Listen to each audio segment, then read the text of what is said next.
is a nice part of your life, I guess, is that you've become the godmother to Elton and David's little baby boy, Zachary. Yes, Zachary. OK, that's a lovely thing. And so you knew them before you knew Elton for a while, I think, didn't you? Oh, yeah, for a while. And, gosh, Zachary's so beautiful. And I gave him a bath the other day. Elton or the baby? The baby. Good, that's a smaller tub. But it's so very sweet because, you know, you're giving, you know, Zachary a bath, and he's so cute, and he's such, like, the most beautiful boy ever, and oh, yeah, they're so amazing. I love how... Look, Elton John, that's the... You could not have a happier face on a man than that. I know, he's so happy, but it's so funny because you're... You know, we had this sweet little boat that had... You know, you could pour water out of it to rinse all the soap off of Zachary, and as I'm pouring it, you know, Elton's singing, you know, Tiny Dancer or something, and I'm thinking, this kid has no clue. That his father is such a legend, and but you know, the most beautiful thing to see, and for me, especially as someone that's such a gay rights activist in America, I could not see a happier family than I see in them. I mean, I truly have never seen a child have so much love in their life. It's so beautiful. And seeing little Zachary splashing around his bath, water on, look up, Gaga. Did he say Gaga to you? Because that would have... I don't want to give away too much private information. Wouldn't it be great if you went... That would be great if his first words were Gaga, they go, God, I will say that he's very spunky. He's very, very spunky. That means something slightly different over here. But, it does? Yeah. What did I just say? Doesn't matter. But did it... Here's what I want to know, Gaga. Did it make you feel at all broody? No. Oh. I feel... I'm a maternal person, but I'm not feeling the urge to be pregnant. Do you think you will feel the urge? Someday I will be, not now. Oh my gosh, the fans would kill me.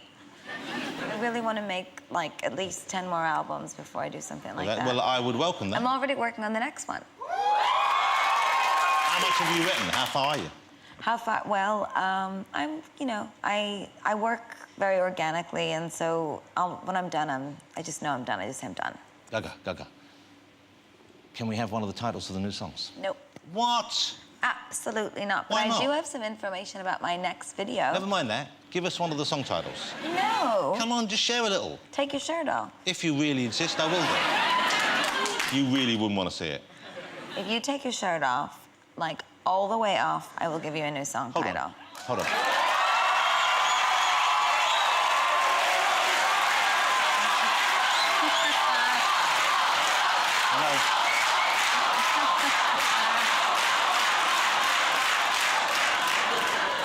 Seems that somebody has met his match. And now you're godparents to each other's kids, aren't you? Is that correct? Yeah. Could be. Are you good? Are you a good godfather? I'm a godfather to one child, and I try to be good. Chris brought round his Brit Award. Can I say this? You can tell it, yeah, sure. With written on it in a Sharpie, Best Goddaughter Award. Right?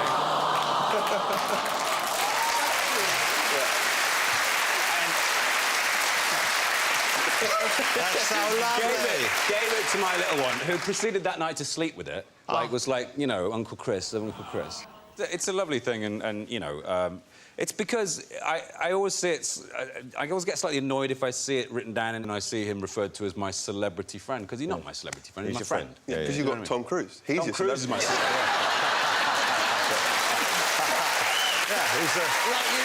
And he's a proper celebrity. Let's be honest. He's proper. Even I acknowledge it. Yeah. All right, let's not get into it now. Hey, Michaela, you don't have any children, do you? Are you a godmother to anyone? Yeah, I'm really bad godmom. Wow. Yeah, it's really bad. Hi, Keisha. I'm so sorry. It's been a really long time. Well, you just said hi. You said hi to her on TV. That's cool. Yeah. Hi, Keisha. Yeah. Like that. How old is that? Your uncle. That's your whole year done. No. Keisha is my friend who had the child. I can't remember my goddaughter's name.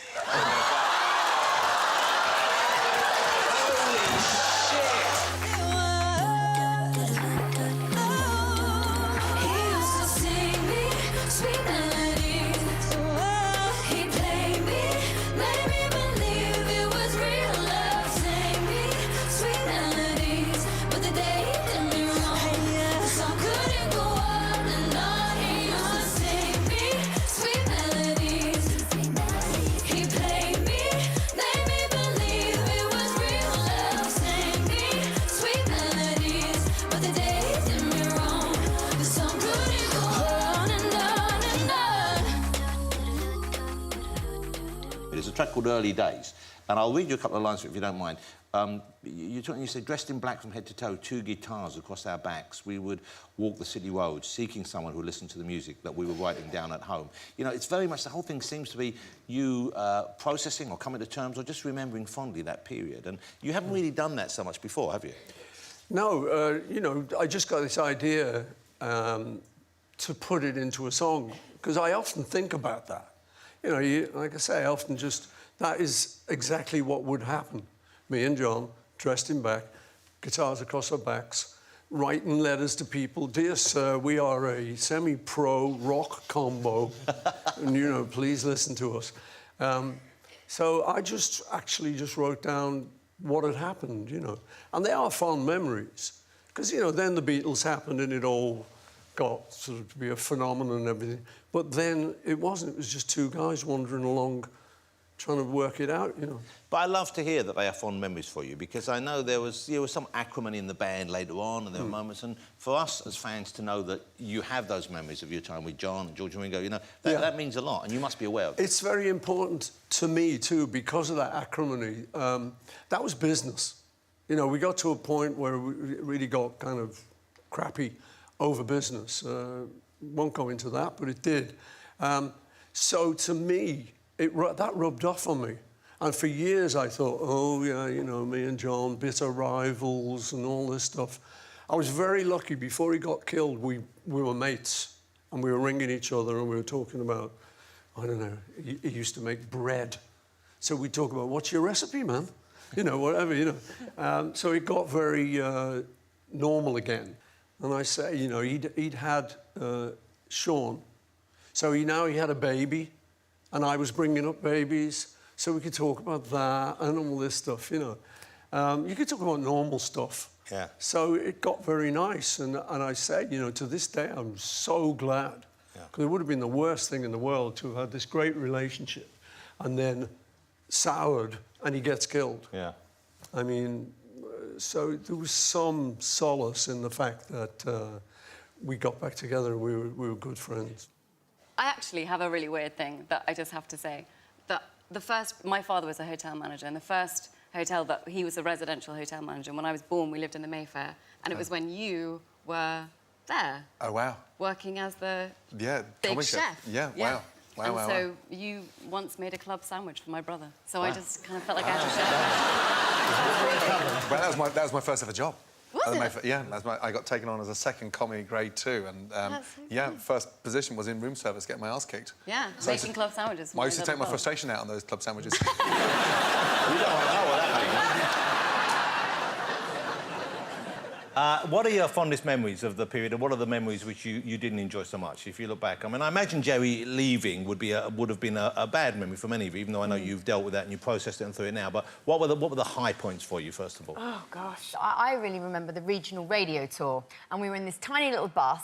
We hadn't really had... I think it was maybe a little bit of success, but we had to go around, and we hadn't released a record, and we were in this bus going round to these regional radios, and we just... You know, when you're tired, what we have is banter, you know, and we're going to the service stations and eating pasties, and it was just like... And it was just funny. A lot of you know, bread. that was really cute. I mean, some of the high points, I know, looking back and looking at some of the stats of what you achieved before, not just record sales and concerts, but meeting people like, for example, Nelson Mandela. Yeah, amazing. That must have been, what an amazing experience that must have been. Incredible. Did you just tell a story about your fondest memory was eating pasties? Yeah. Just trying to wrap my head around that. Do you know what it is in life? You're number one in Japan, but you know what? I tried to steer her back towards Nelson Mandela. I thought that might be... No, this is for everybody at home. It's about heart. That's where we always come from. It's about heart. You can meet Mandela, and he was amazing. Amazing. But you can't beat a pasty, can you? In the back of an old van. Absolutely, sharing it with people that you love, and they're funny. Imagine if you'd have had a pasty with Mandela. Amazing experience.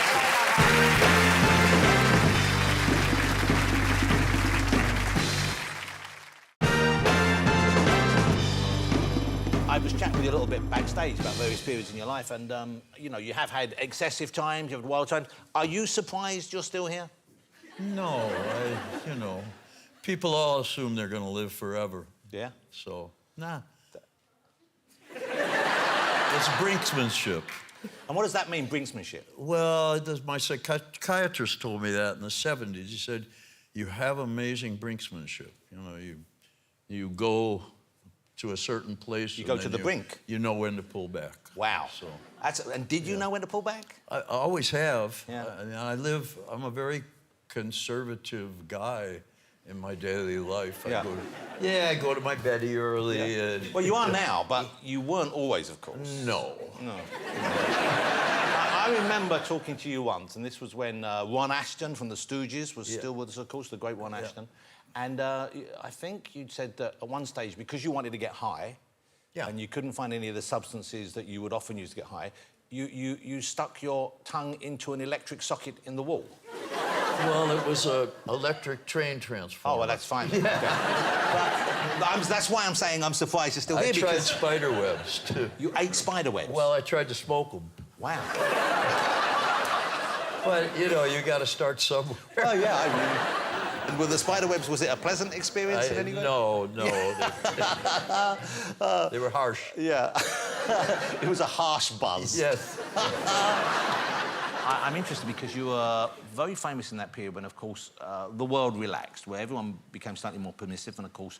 yes, the pill. You might have taken that pill, but you were never one for other drugs, for recreational drugs, were you? No, God, no. But you must have been offered them all, right? I was. I remember at a party at Sammy Davis Jr.'s, and everybody was doing cocaine, and Sammy put the spoon with stuff on towards me, said, come on, Joni, have some. And he was wearing a beautiful velvet jacket, and I said, I don't want it, Sammy. He said, come on, it won't hurt you. And I said, I don't want it. And I blew it, and I blew all the cocaine all over his beautiful velvet jacket. But everybody did it. I mean, I went to parties where they had big dishes of cocaine, and you've been to those parties, haven't you? I don't think Do you smoke anymore? You smoked cigars famously for years, I used to smoke cigars, yeah. Tony Curtis saved my life. I'm sorry, darling, this is your interview. You can't. No, I'm not going to cut across a Tony Curtis. Tony Curtis, no, well, I was smoking at a party in the window, and there was a fire, and I was standing, and I took one cigarette out and lit the other. I was chain smoking and threw the dog end in the fire, and then I went on to talking to the person I was talking to. Tony Curtis was there. He was very famous. I knew who he was, but I'd never met him. And as I was talking, a hand came round and took my cigarettes out and threw them in the fire, and he said to me, "You're going to die. Stop smoking." And I stopped smoking cigarettes. It's a sort of fun party chit-chat. You killed him. Did he do that to everyone? Yeah, but then when he left England, he got caught having marijuana cigarette in the customs. So he was... I think what he meant with me was not give up smoking, he meant give up smoking tobacco. Yeah. And start on the ganja. Yeah. Have you ever had a toke of the weed, Michael? Yeah, I smoked a marijuana. Out of the realm. Well, we're supposed to be talking about pies here. You can put it in a pie. Yeah, well, I had marijuana pie, yeah. We did that as one of the technical challenges. No, Mary's still recovering. Mary was off her kicks. Flying. She was hallucinating for months. No, I smoked marijuana for once, and I laughed for 5 hours. I nearly got a hernia. And I was at a party, and it was 1 o'clock in the morning, and I was trying to get a ride from Mayfair to Notting Hill Gate, where my flat was. Yeah. And I was standing on the street corner on my own at 1 o'clock in the morning, roaring with laughter, trying to get a cab. So I had to walk home. And I thought, I'm never smoking one of them again.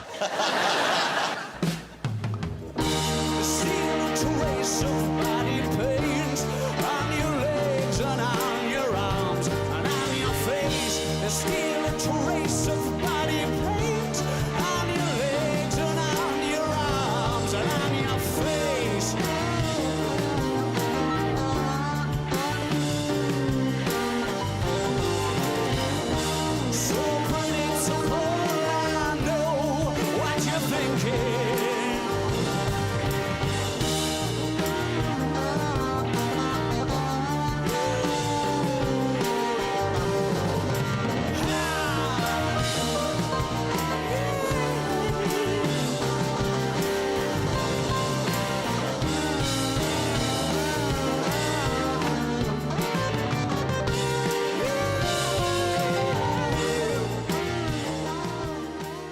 about your music career? You going to carry on with that?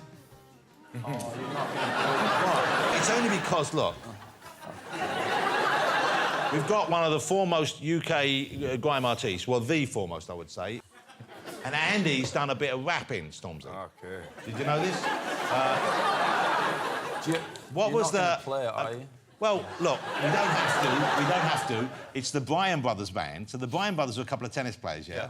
Bob and Mike Bryan. And they brought out a song called Autograph. Yeah. So how did they get you to rap on it? I was in a hotel room in Paris, and they basically had asked me, like, the day before, we're doing this song for charity. It's a charity song. In that That's case, what they we should told play me. it. We should That's play what- it for the charity.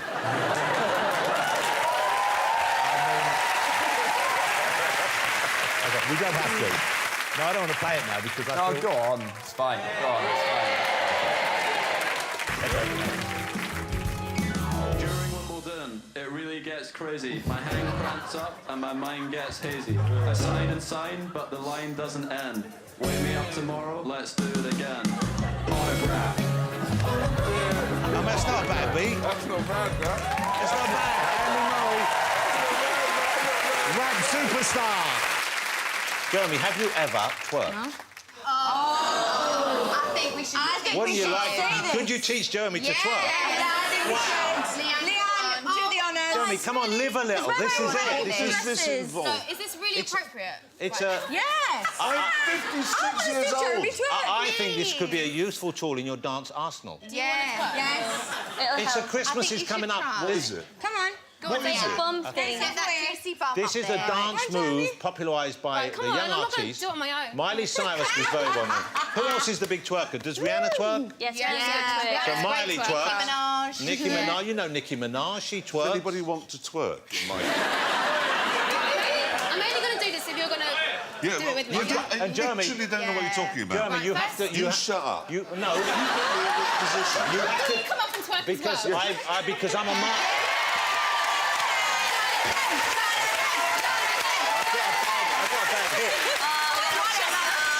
Right, assume position. Jeremy, no, not behind her. Come on here, because that isn't the game we're playing. The side by side. Yeah, hopefully no one behind me would be great. Yeah, I know what you were. Assume position. I'll do it for me. I'll do it.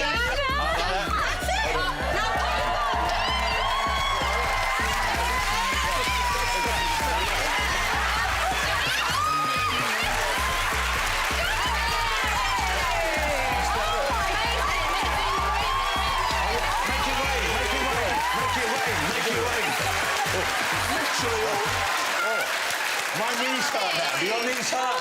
My knees hurt now. I'm impressed. I'm really impressed. Well, you know what? When you're next playing, if you need a couple of hot backing dancers... I've seen Beauty and the Beast many times. Shazzy, you've seen it as well? Yeah, yeah. OK. But I thought maybe we could encourage the guys to have a sort of a Gaston face-off. Maybe sing one of the great songs from Beauty and the Beast. And our audience here can decide for us, I mean, not who is the best Gaston, No, don't do it. Who is the but best? certainly who is the best. Are you up for this challenge, gentlemen? Yeah. OK, shall we do this? All right, well, let's go. I've got lyric sheets. I need lyric sheets. You don't need these. We should have... if we're going to play Villagers, I have this behind there. Does he carry one of these? He does. He bashes. OK, there you go. Bashes I and should have had one in, like, a little baby sham glass. All right. OK, so... We should give a line to LeFou. Doesn't it start? Gosh, it disturbs me to see you, Gaston. Yeah, all right, looking so down in the dumps. Okay, we'll do it from here. It's fine, I can do it from here anyway. I can now start working with Mariah Carey. What's that? Unbelievable. It's unbelievable. Taking over. OK. Let's see it together. Well, one's slick as Gaston, no one's quick as Gaston. No one's neck is incredibly thick as Gaston. Well, there's no man in town half as manly. Perfect, a pure paragon. We'll take this. You can ask any Tom, Dick, or Stanley, and they'll tell you whose team they prefer to be on. No one fights like Gaston, douses lights like Gaston. In a wrestling match, nobody bites like Gaston. There's no one as pearly and brawny. As you see, I've got biceps to spare. Scrawny. Every last inch of me's covered in hair. Am I Terrence Miles? in a spitting match. Nobody spits like Gaston. I'm especially good at expectorating. And I ate 4 dozen eggs every morning to help me get large. And now that I'm grown, I eat 5 dozen eggs, so I'm roughly the size of a ball.